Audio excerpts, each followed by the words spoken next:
ناظرین آپ کو اپڈیٹ کریں کراچی سے، جہاں ہمارے نمائندہ خصوصی جاوید ابراہیم منگی کے مطابق کراچی کے علاقے ضلع کرنگی میں قبضہ مافیا سرگرم، سپریم کورٹ کے احکامات ڈسٹرکٹ آفیسرز نے ردی کی ٹوکری میں ڈال دیے۔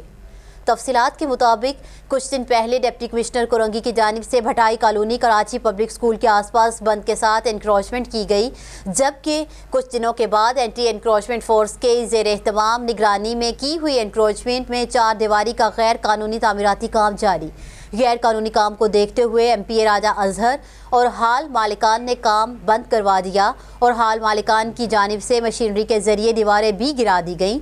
دیواریں گرنے کے بعد ضلع انتظامیہ حرکت میں آ گئی۔ جب کوئی مافیا یا غیر قانونی تعمیرات کسی پلاٹ پہ ہو رہی ہوتی ہیں تو ضلع انتظامیہ کہاں سوئی ہوتی ہے، جبکہ ضلع کرنگی کی مختلف جگہوں پر بھی غیر قانونی تعمیراتی کام جاری ہے، جن میں سائمہ بنگلوز، بلال کالونی، گلزار ہیجری اور لانڈی کی مختلف سرکاری اراضی پہ کام جاری ہے۔ مظاہرین نے C M Sindh, chief secretary Sindh اور ملک کے اعلیٰ اداروں کو اپیل کرتے ہوئے کہا کہ معاملے کی تحقیقات کرتے ہوئے ملوث افراد کے ساتھ قانونی کارروائی کرتے ہوئے غیر قانونی کام بند کروایا جائے اور قبضہ مافیا کے خلاف ایکشن لیتے ہوئے کرنگی کی عوام پہ رحم کیا جائے۔